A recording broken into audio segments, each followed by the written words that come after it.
Goeiedag agter kykers, ons is bly om weer met u te wees op hierdie program Godsdiens en die Koerante wat uitsaai vanuit Kaapstad op die stasie Homebase TV. Homebase TV is 'n onafhanklike Christelike stasie wat poog om die waarheid uit te saai oor die Bybel en die eindtye. Ons wil u net herinner dat ons is afhanklik van die donasies van die kykers. Sonder u donasies kan ons nie voortbestaan nie.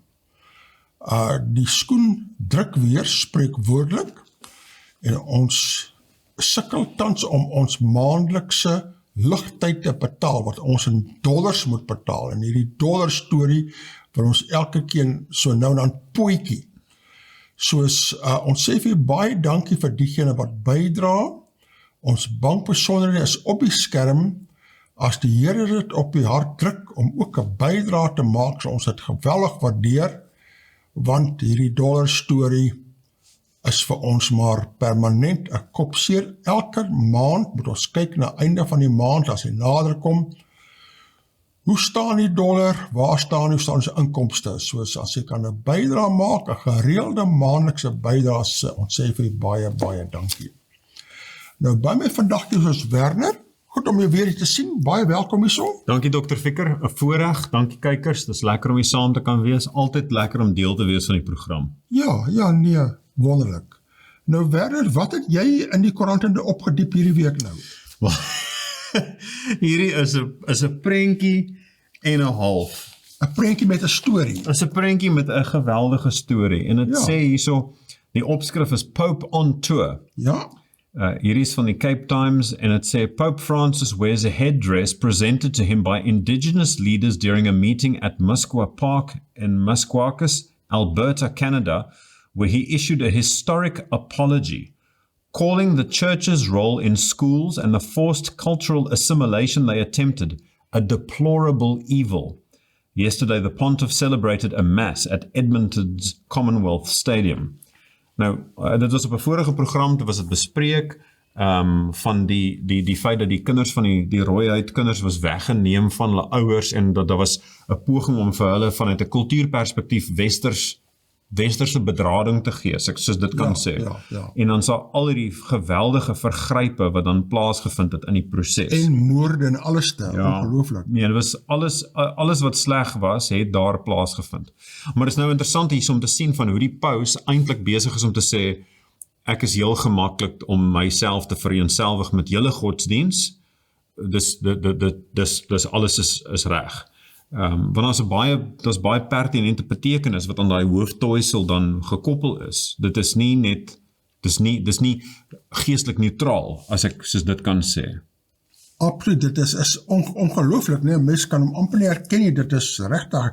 En kyk, die kleurskema pas nogal by sy normale kleredrag daar, nee, wat nou spesifiek is vir 'n paus. Ja, nee, daar die hooftoisel, soos jy sê, dit is die aardse godsdiens, ek wil amper sê element van okkultisme kan jy ook daarin lees. Verseker. Die interessante ding is dat ek het ook raak gelees, en ons sal later in ander gedeeltes van die program sal ons daarby uitkom. Maar dit was op 'n stadium, toe was daar net gepraat van homoseksuele mense, en toe was daar gepraat van LGBTQI. Ja. Toe word dit nie net LGBTQ nie, toe is dit LGBTQ, en toe begin hy om lettertjies by te kry. Nou op hierdie stadium van die wedstryd, sover my kennis trek, dan is die huidige tendens, of die huidige aanvaarde afkorting is LGBTQ, 2SIA+++. 2S, is die kan nou 2 bykom. Die 2S verwys na two spirits. Ja? En dis 'n konsep wat kom uit die Noord-Amerikaanse rooihuide se wêreldsiening.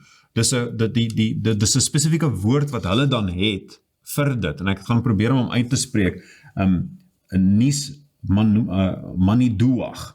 En dit was in die jaar 1990 was nou die eerste keer wat die ding na vore gekom, maar dit is nou onlangs wat dit nou deel geword het van al die. die gedagte dat 'n mens het twee geeste binne in jou, en dan is daar verskillende uitdrukkings van seksualiteit aan die hand van dit. Nou, ek gaan vinnig 'n storie vertel oor hierdie. Liewe kykers, byt vas, hoor nou hierheen. Ek het op 'n stadium, ek was 20 jaar oud toe hierdie gebeur het. Toe het ek werk gedoen wat vereis het dat ek moes fisies baie sterk gewees het om hierdie werk te kan doen. En toe het ek te midde van alles wat ek daar gedoen het ek 'n stadium het ek my arm gebreek. Ai. En al sleg gebreek, ek die elmboog heeltemal vergrys. Die dokter het gesê toe dit aan mekaar sit, toe sê hy het gesê dit was soos om post-toasties aan mekaar vas te maak met blou draad. So, dit was teen 'n taamlike spoed wat dit dan gedoen was hierdie, en maar die punt van die storie is dat, nou kan ek nie tandeborsel nie, die hand wil nie saamwerk nie, selfs tandeborsel kan ek nie doen nie, ek het niks rotasie van die hand gehad nie, dis nou 4 operasies later, wat en maande se fisioterapie, wat maak dat ek hierdie enigstens kan doen, maar die arm wil nog steeds nie reguit maak nie, maar dis nou nie hoekom ek die storie vertel nie, dis nie hoekom die storie, hier is die punt van die storie, my fisiese krag, wat ek myself, waarbinne ek myself gedefinieer het tot 'n groot mate, was nou weg. Nou soek ek vir 'n antwoord vir die, en van wat gaan ek nou maak, en baie frustreerd, en iemand beveel toe vir my aan dat ek met 'n sielkundige gaan sien. Wat 'n fout was dit, want ek kom toe uit by 'n dame, dit is nou op aanbeveling, ek weet van niks, ek het geen raakvlak met ietsie soos die nie, maar 'n persoon beveel vir my aan, gaan sien hierdie sielkundige, en ek kom ons aan en luister na die storie, en hierdie persoon sê vir my, dat ek het nou die animus wat in my is, die manlike aspek van my, gaan ek nou nie kan uitleef nie, so ek moet nou die anima, die vroulike deel van my, moet ek nou vind en ontwikkel. So, sy het voorgestel dat ek moet begin om koek te bak en blomme te rangskik en goed soos daai. En toe het ek nodeloos om te sê, het ek gesê, dankie, lekker dag verder, en ek het my, soos mense sê, jou vertrek geneem. Ek het my vertrek geneem, ek het my paai gevat en gewaai. En dit maak net glad nie sin nie. Toe later te ontdek ek dat daai is Jungiaanse sielkunde. Die gedagte dat die yin en die yang tipe ding. Ja, maar Carl Gustav Jung, wat baie mense dan sê dat hy was 'n goeie Christen sielkundige, en ek maak geen uitspraak ten opsigte van of hy Christen was of nie, goed so dan, maar die in Jungiaanse sielkunde, hierdie gedagte van die vroulik-manlik wat binne in jou mekaar stoei, ek is nie so gemaklik daarmee nie, want toe ek laas gekyk het hierso in die woord, dan heel aan die begin, dan sê dit, en God het die mens geskape na sy beeld, na die beeld van God het hy hom geskape, man en vrou het hy hulle geskape. Man en vrou. En die man was alleen, en dit was nie goed nie.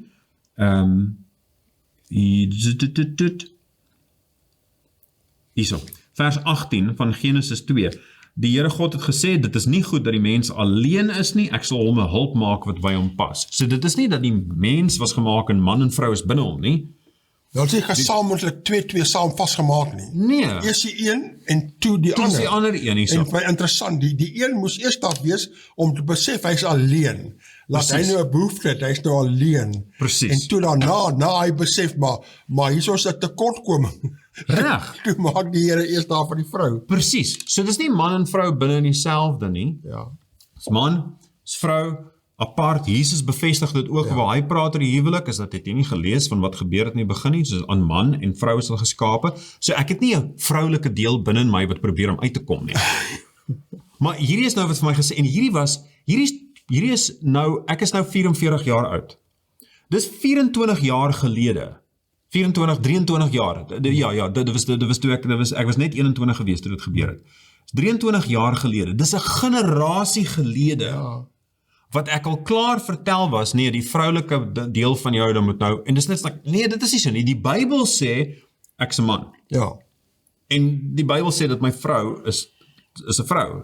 Dit is nie 'n tweeledigheid nie, maar nou, binne in hierdie hele ding, LGBTQI2SA+++, nou is dit, nee, jy kan twee geeste in een persoon En dit wees. kom van die rooi indiane se siening af. Dis eintlik net 'n heidense probleem wat dan in Jung se filosofie was, sowel as in die Amerikaanse rooi heide, en ek weet nie in hoeveel ander heidense beskouings dit ook kan wees nie. En hier is die paus besig om hulle hooftoisel op sy kop te sit en te sê, ek is okay met julle ouens. Maar natuurlik, jy moet onthou, die punt is, hy wil almal onder sy vlerke vat. Nee, hy wil die hele wêreld moet agter hom aanwandel. Hy moet vriende wees met almal, elkeen moet inpas, die ruim huis, groot pad, elkeen moet daar so wees, en dat hy nou die number one kan wees, en the big moral authority, soos hulle sê, dis wat die wêreld sê.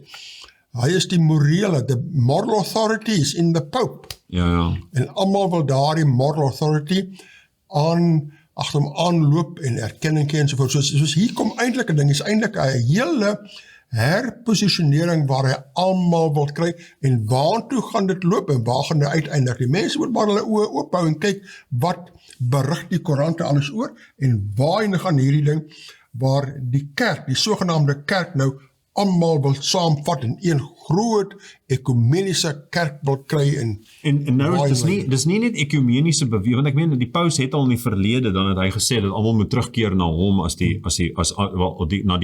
alle kerke moet terugkeer na die moederkerk wat die katholieke kerk is volgens hulle, wat nie waar is nie, maar dis net in staande dit daar gelaat, almal terugkeer soontoe. En dan het hy ook hierdie vriendskapsbande gebou met Islam en met Jode en met Boeddhiste. Maar nou is dit ander buite-Christelike organisasies en gelowe en animistische gelowe word ook nou ingesluit, want hy het agter die mens kan baie nou sê in die geskiedenis van wat daarmee plaasgevind het, maar eerste dan het hy gegaan agter die monotheïstiese godsdienste.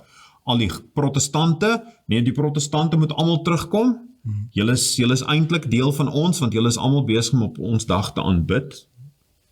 Dit is hulle argument wat hy aanvoer, so julle moet almal terugkom, en die Jode en Islam, maar nou, animiste. Ek moet sê, dis 'n skrikwekkende, dis 'n skrikwekkende gebeurtenis. So dis amper asof dit spoed, dit is amper asof dit spoed optel. En hy het nou natuurlik, hy wys dan ook hier so dat hy van die morele inbors oor beskik. Ek kan jammer sê. Ek kan jammer sê hiervoor, en alles net gewoon, nee goed, kyk wat so wonderlike ou is jy, en ek wil nie wegneem van die feit dat dit goed is om verskoning te vra vir die dinge wat verkeerd gegaan het. Ek neem nie weg van dit nie. Maar hierdie is net, dit is 'n baie vreemde verskynsel om te sien wat iemand dan 'n Christen kruis om die nek dra en te gelykertyd 'n heidense ding op die kop. So. Absoluut. Kyk nou na hierdie brug wat 'n bietjie uitwy oor die paus se rol hierso. Rome. Abuse of indigenous people is genocide. Nou, dit is 'n geweldige sterk ding om te sê. Hy het dit nog nooit voorheen gesê nie. Kom ons kyk wat sê dit hierso.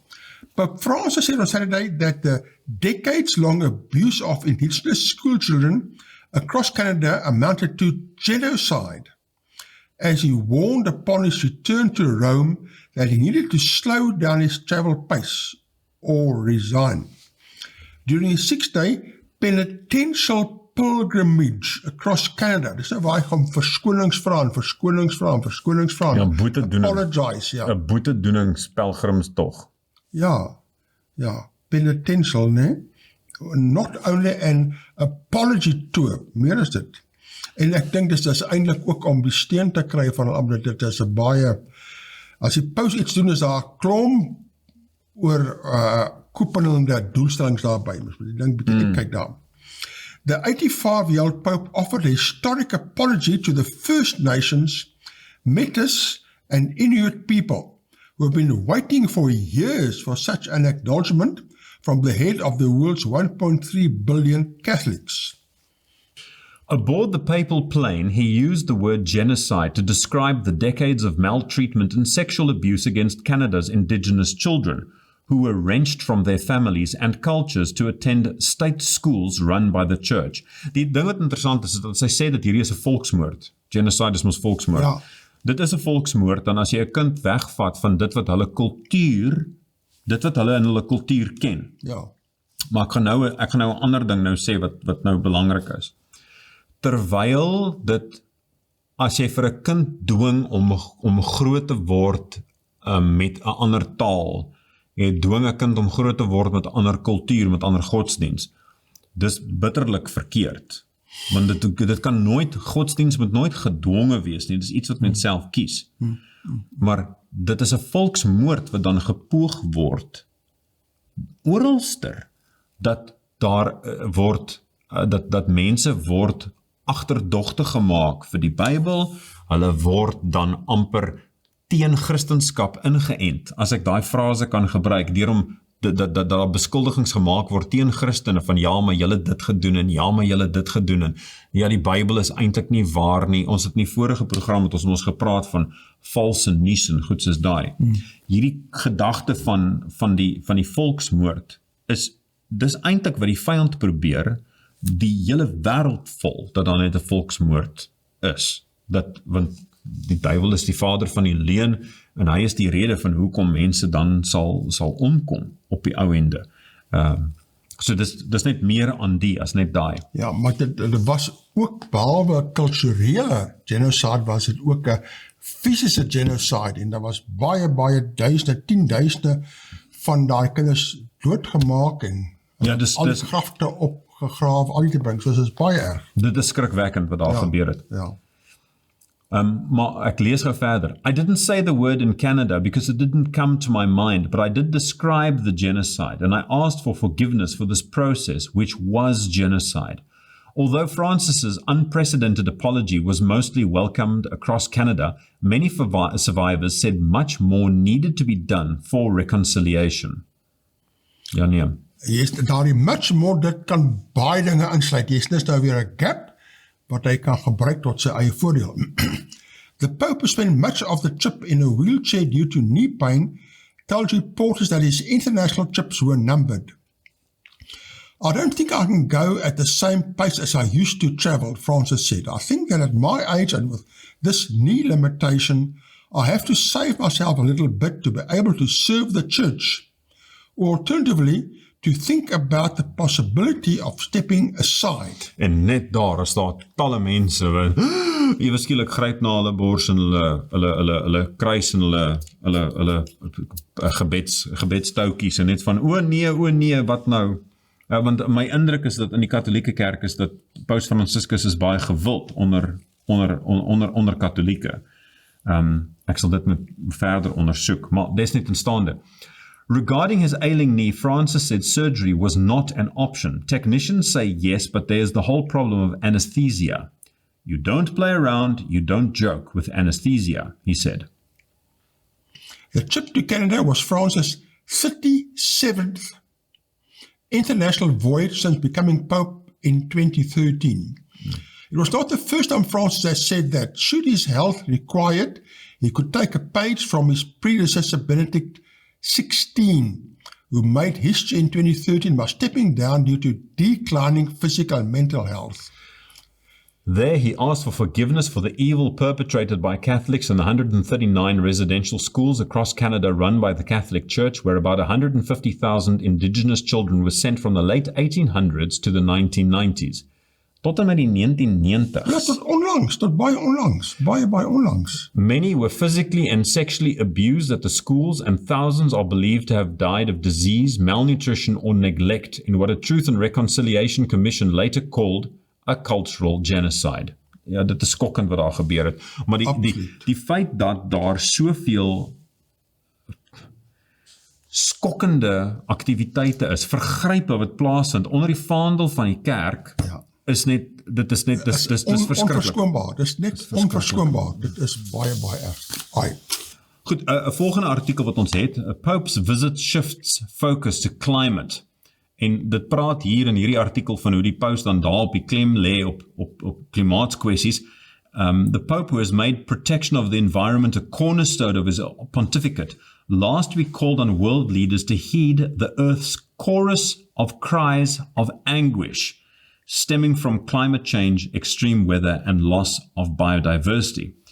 Northern Canada has warmed at nearly 3 times the global average, rising 2.3 degrees Celsius from 1948 to 2016, according to a Canadian government report. The Pope might address climate change in Iqaluit. Ek weet nie heeltemal hoe om daai uit te spreek nie, ek probeer maar. Iqaluit. Given the region is particularly vulnerable, said Vatican spokesman Matteo Bruni. Climate change has affected Nunavut's fisheries industry, which mainly catches turbot and shrimp for export to Asia, both for better and worse. So, hulle sukkel met die visvangs in daai noordelike gebiede. En daar gebruik hy climate change, elke plek waar hy kom, tot sy voordeel, en hy is not only the great moral leader, is also the great leader to promote climate change, to save the planet. Ja. Hy is die heiland. Ja, hy is nou nog enetjie oor die paus neem. I need to slow down or step aside, says the Pope. En dan die laaste sinnetjie in hierdie bruggetjie sê daarsom, the comments came after intense speculation about France's future after he was forced to cancel a string of events due to his knee pain, including a trip to Africa planned for earlier this month.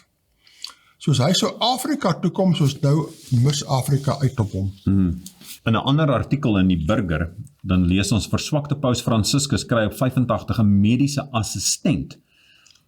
Die 85-jarige paus het by sy terugkeer van sy onlangse besoek aan Kanada aan joernaliste erken. Hy sukkel om te loop en sy ouderdom noop hom om sy take stadiger aan te pak. En as 'n mediese assistent met die naam Massimiliano Strappetti. Dis 'n nuwe pos, hoewel Paus Johannes Paulus II, wat in 2005 oorlede is, ook 'n aantal mediese versorgers in die laaste jare van sy lewe gehad het. Franciscus het gesê hy verkies om nie 'n operasie aan sy knie te ondergaan nie, want hy wil nie 'n herhaling hê van die langdurige teenreaksie van narkose wat hy opgedoen het na verlede jaar se darmoperasie nie. Maar ek sal probeer om aan te hou reis om naby mense te wees, want dit is 'n manier van dien, het hy gesê. Ja, hier is nou 'n interessante ene. Die opskrif is, hoe sê? Elke nou en dan is daar so, hoe sê bruggie daarso. En het sê nou daar, hoe sê, die waarheid kan nooit weggesteek word nie. Maar dit is nou wat die paus praat en sê met verwysing na die ontploffing in Beirut, Libanon, laas jaar. Nou ja, daar is veel weggesteek in hierdie gesegde, die waarheid kan nooit weggesteek word. Ja, die waarheid het uitgekom van die katholieke optrede in Kanada, die waarheid kom baie plekke uit, en die waarheid kan nie weggesteek word nie. Laat my sommer dink aan die dolerendes, wat ook nou gesien het, die waarheid word weggesteek, en nou die waarheid weer herontdek het, en wil terugkeer na die waarheid, die waarheid van die Bybel. Wat sê die Bybel daar? Verseker. Baie belangrik. Okay, en nou skuif ons oor na 'n skrikwekkende gebeurtenis uit Engeland uit, wat nou 'n plek wat hulle noem the Tavistock Centre. Ek lees hier so uit die International Express, as ek reg onthou, is dit die naam van die koerant? Ja, International Express, closure of child gender identity clinic welcomed. Nou hoor hierdie. Critics of a controversial centre that helped children become transgender have welcomed the decision to shut it down. Dit help kinders om transgender te wees.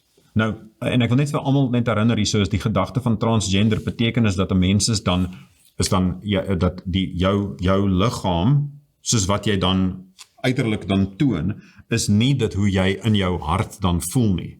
Selfs as ek genoem het met die voorbeeld reg aan die begin, is dat daar is 'n vroulike gedeelte wat binne 'n man mag wees, of iets is daai. So dis transgender verwys daarna. Daar's verskillende maniere van hoe dit bevestig kan word. Dit is of dan sosiaal, wat dit bevestig kan word, deur middel daarvan om 'n naam te verander of voornaamwoorde te verander, dat ek kan nie meer dat jy nie na iemand verwys as hy of sy nie, maar iets anders, of hulle naam is anders, of andersins dan is daar 'n wettige bevestiging van daai, dat hulle identiteitsdokument lees ietsie anderster, of daar kan 'n mediese aanpassing gemaak word, en dit gaan wees byvoorbeeld deur om hormoononderdrukkende dwelmmiddels te neem, of dan is daar 'n chirurgiese verandering. So al daai val dan onder die. En ek weet dat die definisies vir die van die woorde dan, het kan taamlik plooibaar wees, maar ek meen, daar's baie woordeboeke wat die woord transgender dit is net nog nie in dit opgeteken nie. Maar dan is dit transgender, is die goeders wat ek nou genoem het, en dan transseksueel is iemand wat klaar dan chirurgie aangegaan het, dat hulle geslag is dan anderster as dit waarmee hulle gebore was. Right. Onthou dat die filosofie wat wat onderliggend is vir al die, is dat geslag is ietsie wat vanuit 'n kultuurperspektief op 'n persoon geplaas word. Dit word aan jou toegeken, jy beskik nie inherent daarvan nie. Nou ek gaan net teruggaan na dit wat ons vroeër gelees het in die Bybel, is dat God het man en vrou geskaap. Absoluut, ja. So, dus in elk geval. Maar ons lees gou die artikel verder. Die doel vir is nie om 'n volledige uiteensetting te sit van alles wat hiermee saamgaan nie, maar ek lees gou verder.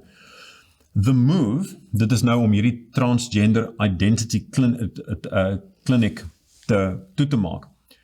The move announced by NHS England was a response to the interim CAS review, which said medics at London's Tavistock Centre felt under pressure to adopt an unquestioning affirmative approach to how youngsters felt about their gender identity.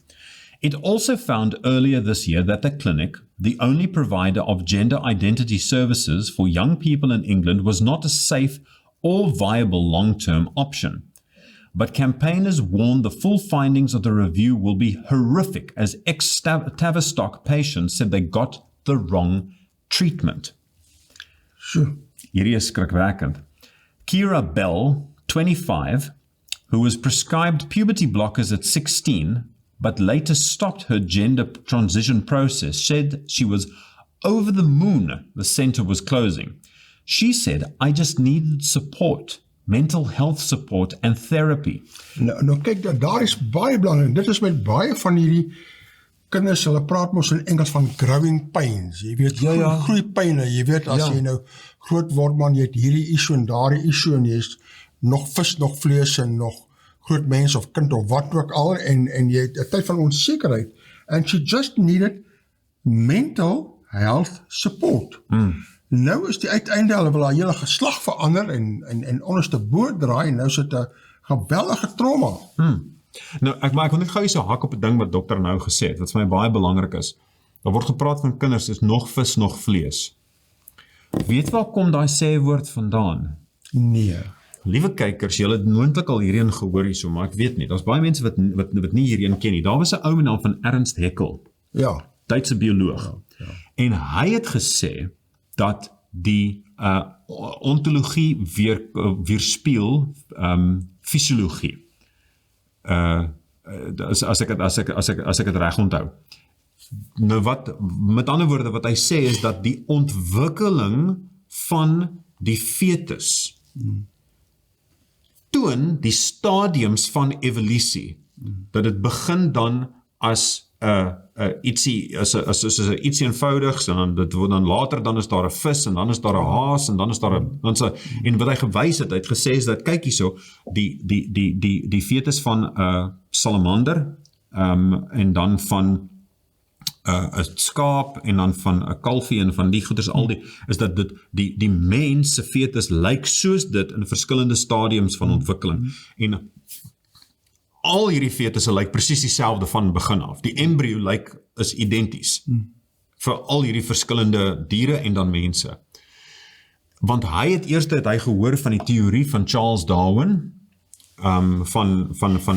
dat ons dan almal 'n enkel oerouer gehad het, en alles het van daai een oerouer afgestam. Maar daai was gewys, en ek gee nou die blitsvinnige weergawe daarvan, terwille van tyd van al die goeders wat ons nog oor moet praat, maar Ernst Haeckel het dan gekom met daai ding, en as hy wat gesê het, is dat daar is, dat mense het, die baba het kiewe op 'n sekere ouderdom, dat jy kan die voue van die kiewe, dan kan jy sien, en dan later dan dit verdwyn. So hierdie wat nou my oor is, dit was op 'n stadium eintlik waar my kiewe veronderstel is om te wees. toe ek nog, so ek was op 'n stadium, in my ma se baarmoeder was ek, akedus, 'n vis, ek was iets anders, as wat ek nou is. En in Afrikaans het dit nou ingekom, nog vis, nog vlees. Ek het dit nooit geweet, ek het baie gesien die prentjie van hom, van Hakkel en al die voorgeboortelike vorms van die fetus daar, en, Ja. maar dit is verwys daarna, dat daar is eintlik 'n klug, dit is korrek nie. Dis was binne in sy eie leeftyd, toe was dit bewys dat dit vervals is, want hy het dan, uit die foto's het hy, want dis kunstenaarstekenings, dis kunstenaars voorstellings, en hy het dit vervals, juist dat hulle na mekaar dan lyk. En as mens gaan kyk, dat die eintlik uiteenlopende vorms wat jy het van embryos, dit is skrikwekkend, hoe uiteenlopend dit is. Soos dis nog vis, nog vlees, dit is nou baie interessant, dat dit die oorsprong van daai ding is. Maar die interessante ding van hoekom het nou vir my, ewe skielik by my net 'n ding wakker gemaak het, ek het op 'n stadium met 'n persoon gepraat, en dit was nie, ek was besig om te luister, en daar was 'n paar mense wat gepraat, en ek was besig om te luister na die, en die een persoon het gesê, dat as daar 'n aborsie is wat moet plaasvind, voor 'n sekere ouderdom, maak die sitplekgordels vas. As daar 'n aborsie moet plaasgevind word, voor 'n sekere aantal weke, dit maak nie saak nie, dis nie 'n mens nie, dis net 'n vis. Dis nog vis, nog vlees. Ja. Hulle het eintlik gesê, dit wat binne, toe 'n man en 'n vrou by mekaar gekom het, daar was geslagsomgang, dit wat toe die produk van dit was vir 'n sekere hoeveelheid tyd was 'n vis, met 'n totale verskillende DNA, met kiewe en op pad om skibbe te kry, en toe gaan hy deur 'n verdere proses, en toe begin hy in pote te groei, en nou uiteindelik hierso toe kom maar 'n mens uit. Dit is 'n skokkende leuen, wat vertel word, en hierdie spruit uit daai uit. Ek is nie geskape deur God, met 'n unieke identiteit nie. Nee, ek is maar net 'n produk van hierdie lukrake proses. Of vis of vlees het jy vandag. Nog vis, nog vlees, ek sê, maar of vis of vlees, presies daai, maar ek of vis en vlees. Ja, dis hy, maar dat ek eintlik dan die asem van God dan gegee is, dat ek, soos wat dit sê in die woord, dat ons is kunstig saamgeweef. Dis mos Psalm 8. Hierdie gedeelte, wat hier, ek gaan gou dit lees, daar is Psalm 8, en ons is Psalm 139. Wat is die mens dat u aan hom dink, en die mensekind dat u hom besoek? U het hom 'n weinig minder gemaak as 'n goddelike wese, en hom met eer en heerlikheid gekroon. So die Here het ons in gedagte gehad toe ons gemaak is. Psalm 139, ek loof u, omdat ek so vreeslik wonderbaar is die werke, en my siel weet dit al te goed. My gebeente was vir u nie verborge, toe ek in die geheim gemaak is nie, kunstig geweef in die dieptes van die aarde. U oë het my ongevormde klomp gesien, en in die boek is hulle almal saam opgeskrywe, daar wat almal bepaal was, toe nog geen een van hulle daar was nie. Hoe kosbaar is dan vir my u gedagtes, o God, hoe geweldig is hulle volle som nie. En so gaan dit voort. So ons is, ek, almal is kunstig saamgeweef, dis 'n wonderlike werk van die Here. Absoluut. Nou hierdie beskouing wat hier is dat nee, mense kan net, hulle kan geslag kies op 'n manier, en ons is eintlik inherent verkeerd. Maar daai is heeltemal vals. Dis heeltemal vals. So dis net, die jy nou gesê het, nog vis, nog vlees. Dis net skielik al hierdie. Maar ek wil ietsie byvoeg met hierdie. Mense wat sogenaamde intersex is, en ek noem nou, dat is LGBTQI, A+++, die I. I is intersex. Die I is intersex. En dan is dit mense wat dan albei of gedeeltelik geslagsorgane het. Dit is 'n biologiese toestand, en dit is 'n tragedie. Ek ontken nie dat dit gebeur nie, dat dit plaasvind nie. Want ons is in 'n wêreld wat daar geweldige hoeveelheid probleme is vanuit 'n besoedelingsperspektief, en in baie produkte wat mens kyk. As mens kyk na die mens praat van 'n MSDS, of 'n SDS, 'n safety data sheet, en dit is dan vir al die farmaseutiese middels of chemiese middels, dan is daar waarskuwings wat daarvoor gegee word. Hy brand in hierdie temperature, ontplof daar, en dan is daar 'n ander gedeelte wat dan sê is dit 'n teratogeen, 'n mutageen, en so meer. En dan, dit is dan wat, teratogene en mutagene is dit wat of 'n impak het op die fetus van 'n swanger ma, daarom dat baie produkte sê swanger vrouens moet hierdie nie gebruik nie, of andersins dan is dit iets wat die DNA van 'n persoon dan sal aantas. En in albei gevalle, die kind wat gebore word, dan kan in 'n toestand wees. En die voorbeeld daarvan, as ek nou kan dink, is die thalidomide. Ja. Thalidomide was 'n totale tragedie van totale kinders wat dan gebore word met halwe ledemate en goed soos dit. Nou daai ding vind ook plaas dan suiwer net met die geslagsorgane. As dit gebeur, dit is 'n tragedie. Maar die feit dat daai tragedie gebeur, beteken nie dat elke persoon op die aarde kan skielik nou hulle eie geslag gaan besluit nie. En nou dit wat hier gebeur het by hierdie plek, 'n kind is net onseker oor hulle posisie in die lewe. Hulle voel so 'n bietjie onseker en nou die volgende oomblik nou word hulle gesê, jy weet wat jou probleem is. Jy moet eintlik 'n seentjie word. Jy moet eintlik 'n dogtertjie. Maar dis wat ek vertel was. Ja. Werner, jou tyd om 'n man te wees is verby. Jy het jou arm gebreek, nou moet jy 'n vrou word.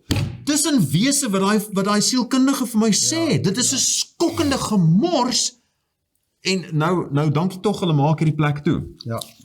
So hulle sê nou, hoor nou so wat sê hierdie Bybel, wat sy verder gaan. Dit is nou die dame wat op 25 opgehou het met of sy's nou 25, maar sy het puberteitsblokkers begin gebruik op die ouderdom van 16 op aandrang van die Tavistock Center. Sy sê, they are messing with children's lives. Ja. People at the Tavistock should be ashamed. Ja. Verseker. Ja. Verseker. Ja. Young people who believe they are trans will now be seen at 2 NHS centres in London and the Northwest, which will look at any mental health or medical issues.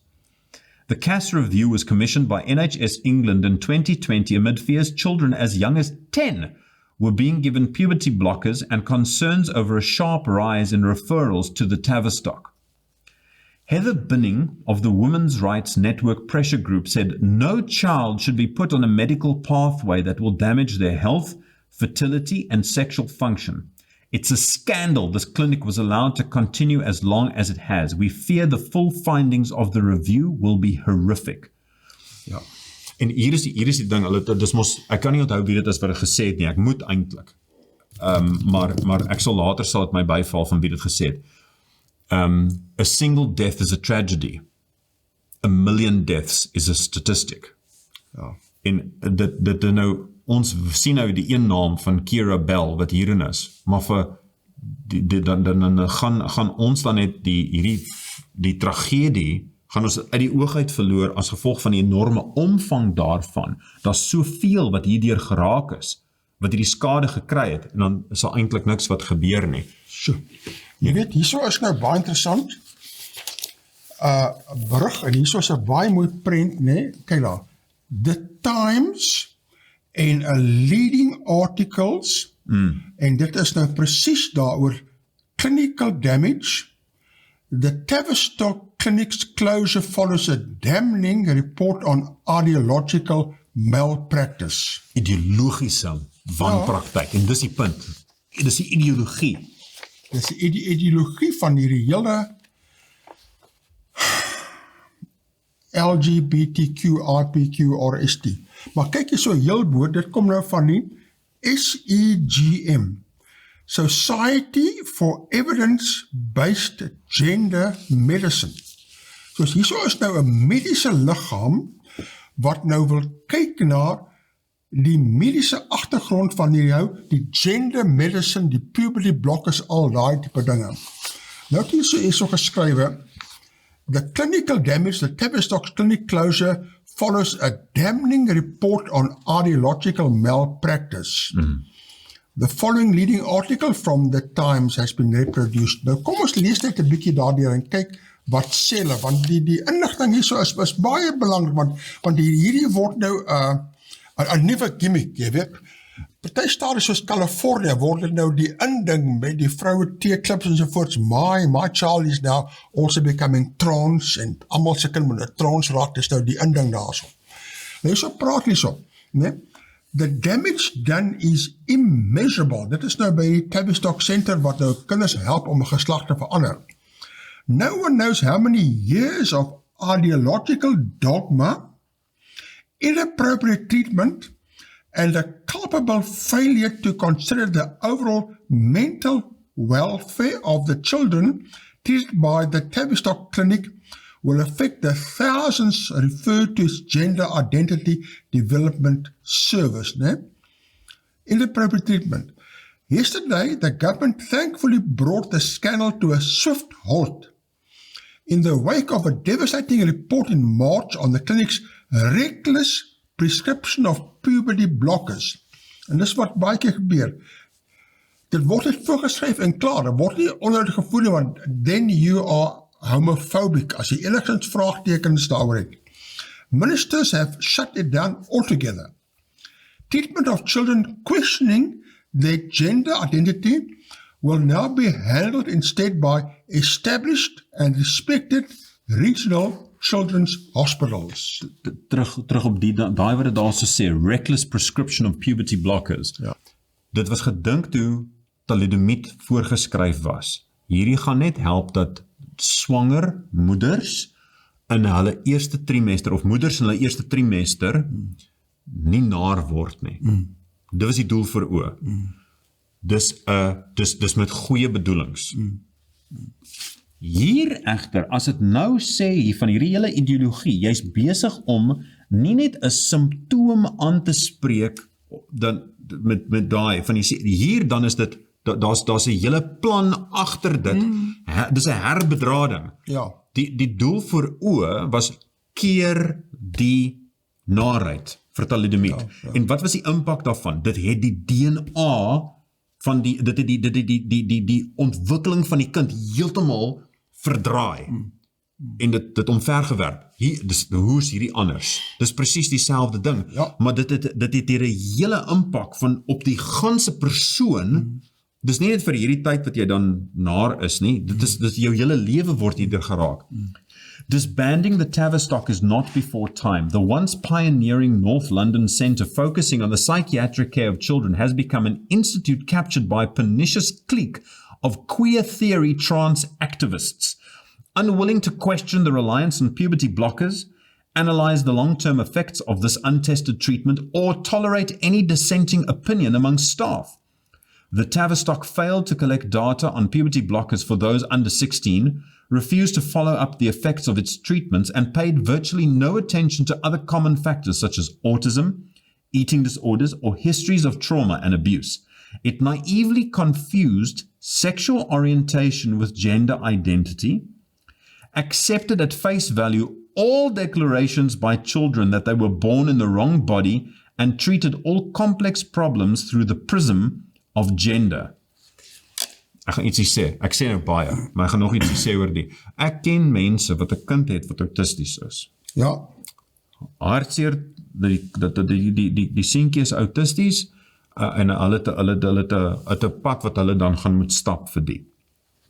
Nou, sy jong seun, sy hare is baie lank, omdat hy tas sensitief is. Hy wil nie aangevat word nie. Maar dan nou is hierdie jong seun hardloop rond met lang hare, en dan kan iemand dan die stelling maak, maar is dit nou 'n seentjie of 'n dogtertjie? Okay, wag 'n bietjie. Voordat mens begin om ewe skielik medikasie voor te skryf vir 'n kind soos daai, om die estrogen testosteroon balans of die produksie daarvan nou in 'n rigting te stuur. Lank voordat mens dit doen, spreek die autisme aan. Ja, absoluut. 'n hele paar dinge, ken autisme, en ons het heel wat gepraat hieroor op hierdie program nie.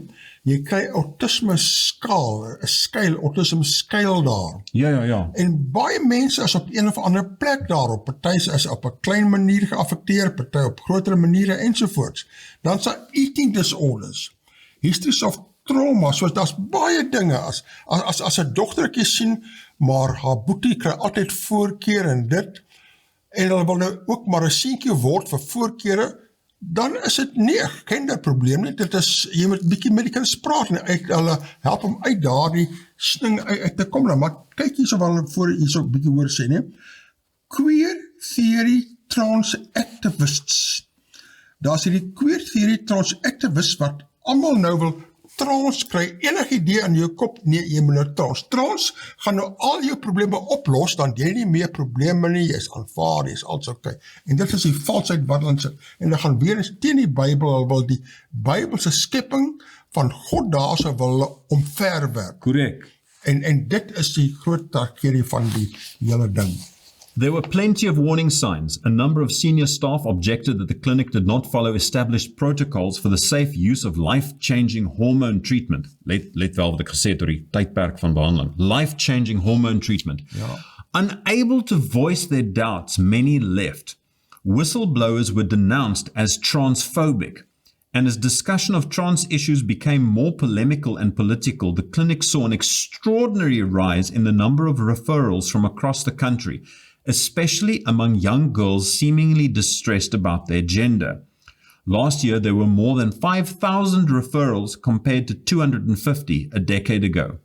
Parents warned by trans activists that failure to offer early access to hormone treatment before puberty could lead to their children's suicide besieged the clinic, the only one in Britain focusing on the issue.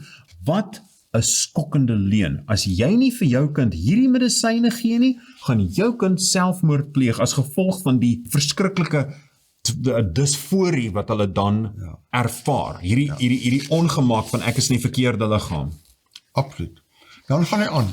When it lost the National Health Service, decided to investigate, the report by Dr. Hilary Cass was appalling. The clinic had failed to keep accurate records of all the children treated with hormones after they grew up. Hier stel nie belang nie, dit is net hierdie queer, wat noem jy so presies daar? Queer theory trans activists. Nee? Jy moet nie dinge bevraagteken nie, alles is queer en trans and that's that. Moenie kyk as daar gevolge of wat ook al nie.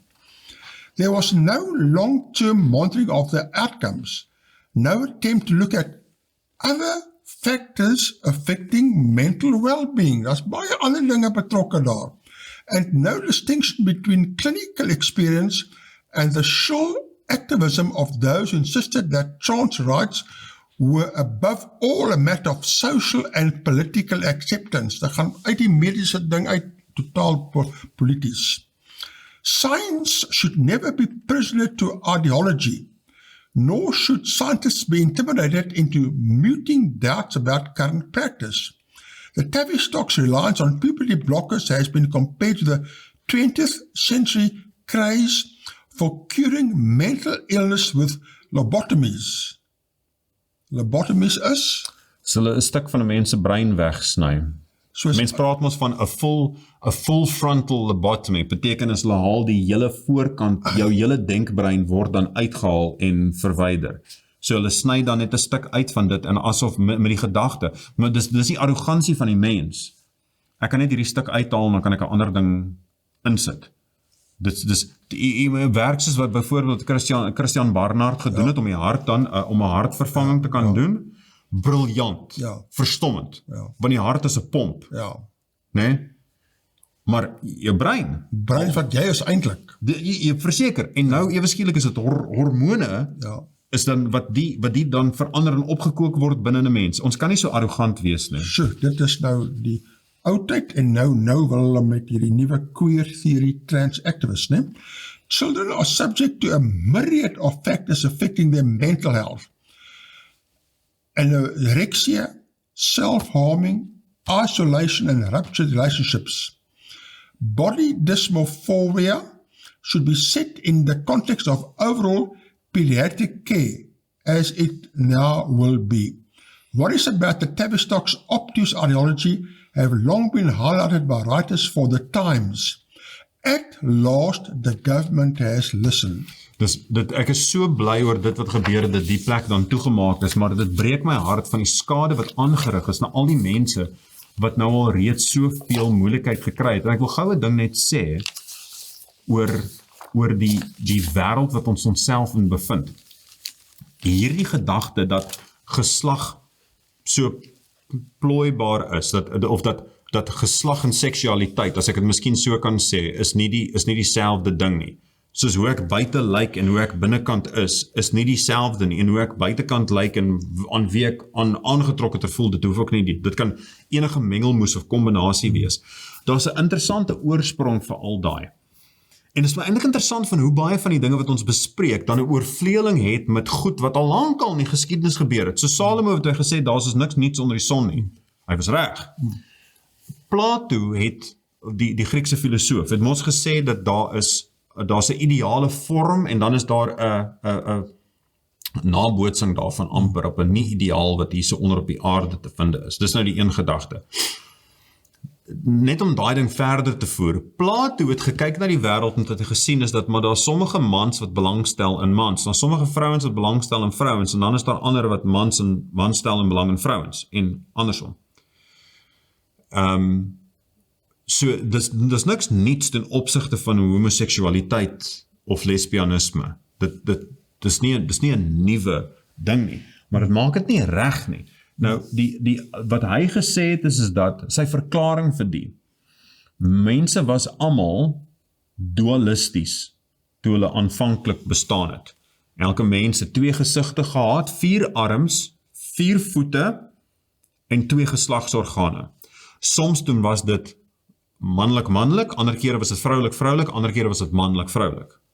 Ek is nie besig om nou te praat van wat die waarheid is nie, ek is besig om te praat oor dis wat ek sê is waar oor Plato se teorie. Histories, ja. Ek sê nie dit is die. Ek het nou klaar gesê hierso, dat God het mans en vrouens geskape. That's it. Terug na Plato. So jy het nou hierdie dubbele wesens. Toe het hulle blykbaar baie sterk geword en gerebelleer op een of ander manier teen Zeus. Zeus neem toe eksepsie, soos wat mens kan verstaan, en Zeus is dan, soos wat almal weet, is dat die hoof Griekse god, soos Jupiter vir die Romeine, toe het hy hulle verdeel. Nou is die persoon wat aanvanklik saam met hierdie tipe geslagspersoon was, gaan weer daarin gaan opsoek. Daarom soek sommige mans vir ander mans en sommige vrouens soek ander vrouens en meeste is dit dan die man wat die vrou gaan soek. Volgens Plato se teorie dan is dit dan sit 'n derde verspreiding wat ons het, maar ons sien nie dit in die wêreld nie en ons weet ook dit is nie so nie.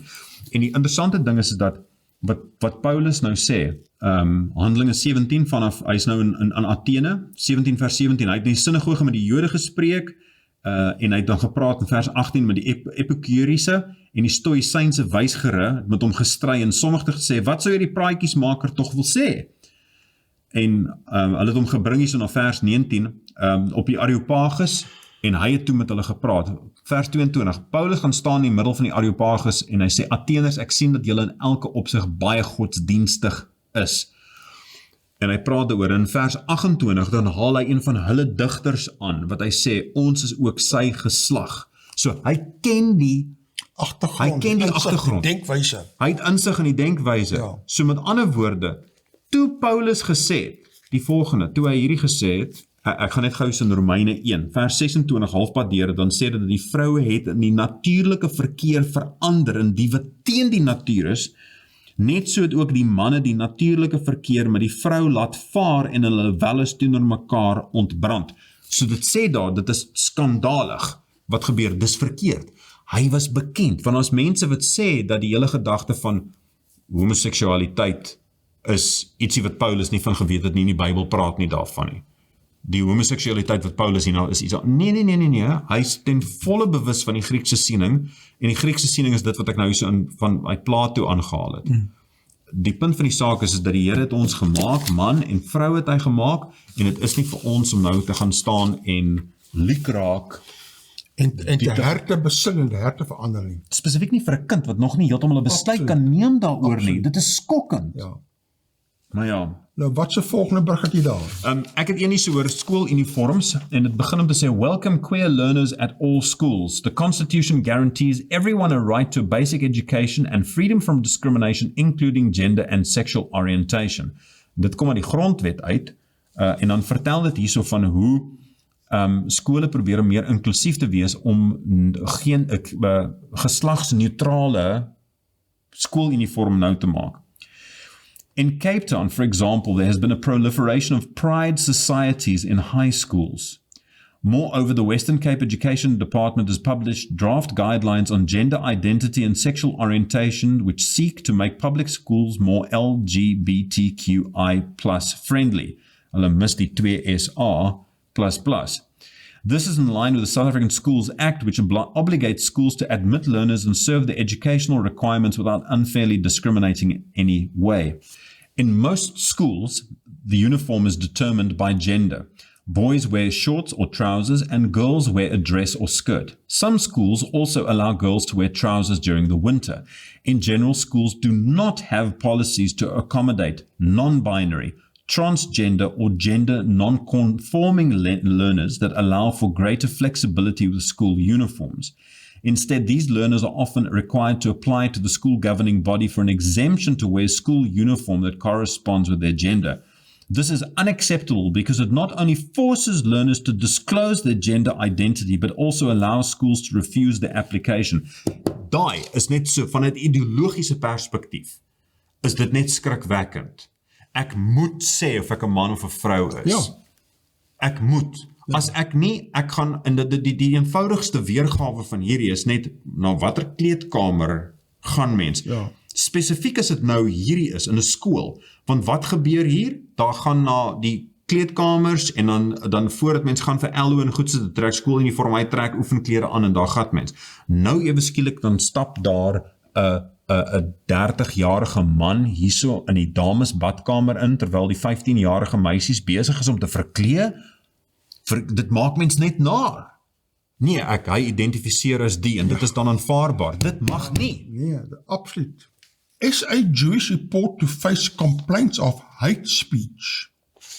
An opinion piece published in the South African Jewish report titled "There's no pride to be found in gender ideology" has caused a furore, with legal counsel being sought to pursue the matter.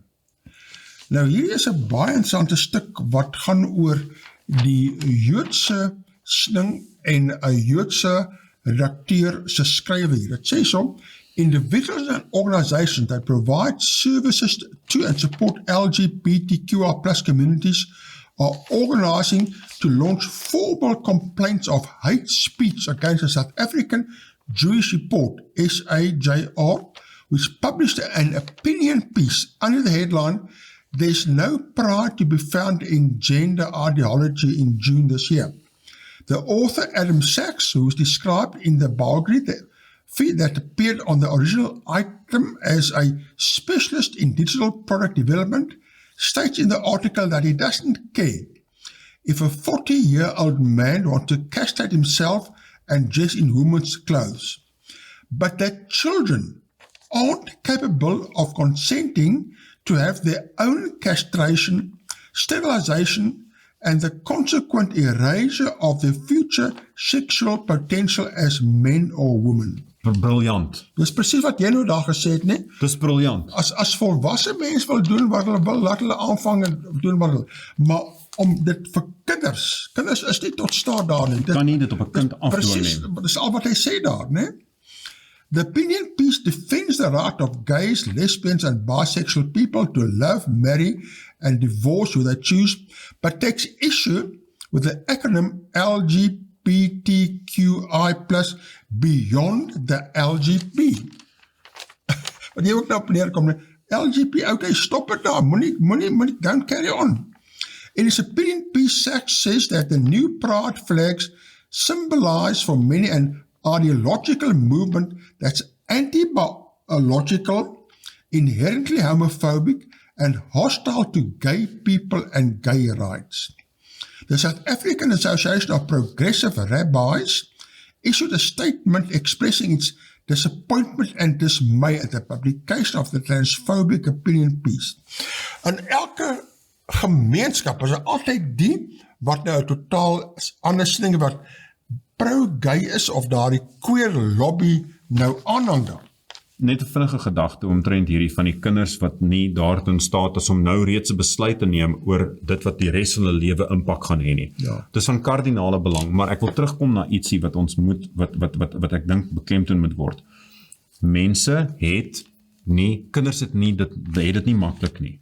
Dit is nie maklik vir die jeug met die verskillende narratiewe wat besig is om rond te loop en dat hulle vertel word, ontdek jou seksualiteit en miskien is jy eintlik hierdie of miskien is jy eintlik daai. Of miskien is hierdie die oplossing vir jou daar, nee, as jy 'n probleem het, as die oplossing. Verseker. Ja. Maar dan die manier om vir daai kind te help moet wees binne die raamwerk van die God wat ons geskep het. Want as ek dan 'n mensgemaakte oplossing kry, 'n saamgeflanste plan van net toe maar verander net sommer jou geslag. Dit kan nie eintlik dit kan nie in die beste belang wees van die kind nie. In die beste belang van die kind moet wees binne die grense van die skepper van die kind. En die skepper van die kind is immers die beste bron wat ons dan gaan kry. Is daar mense wat die Bybel al misbruik het en verkeerd aangewend het? Ja, natuurlik. Dit maak nie die Bybel minder waar nie. Ja. In elk geval. Gepraat van dinge wat reg of verkeerd aangewend moet word, is dat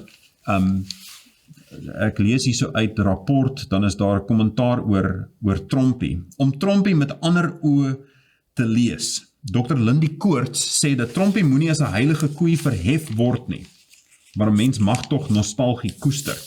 En sy het 'n navorsing gedoen oor gender temas in Trompie boeke. En sy sê hierso, wit Afrikaans sprekende mans word in die Trompie boeke as intelligente, hardwerkende gemeenskaps- en internasionale leiers uitgebeeld. Vanuit 'n paternalistiese, meerderwaardige perspektief word klem op die vrou se rol as moeder, versorger en randfiguur in 'n patriargale huisgesin gelê. En hulle sê daarmee was die gord gaar. Maar Hulle wil nou die tradisionele familie en Christelike waardes herlees deur 'n queer bril en nou klomp queer dinge inlees wat nie eintlik daar is nie. So die hele standaard Christelike lewenswyse wil nou heroriënteer. Hier is die ding wat 'n mens net moet wat vir my net verbasend is. Daar word gesê dat mense wat staan op die woord en dat ons sê dat die woord is waar en die woord is reg, dat ons is onversetlik en nie bereid om vir ander mense te luister nie. Maar hier dan, volgens Koerante de wet, is dat as ek het nie mis het nie, sy is taamlik onversetlik oor dit. En hierdie hele artikel dan gaan ook daaroor van hierdie kwessie. Die gedagte van ek is reg, jy is verkeerd, help nie. Die woord is waar. Hier staan ek kan nie meer nie. God help my. Absoluut, ja. Dis die weg deur die lewe. Anders is ek arrogant en ek dink ek het al die antwoorde self in pag.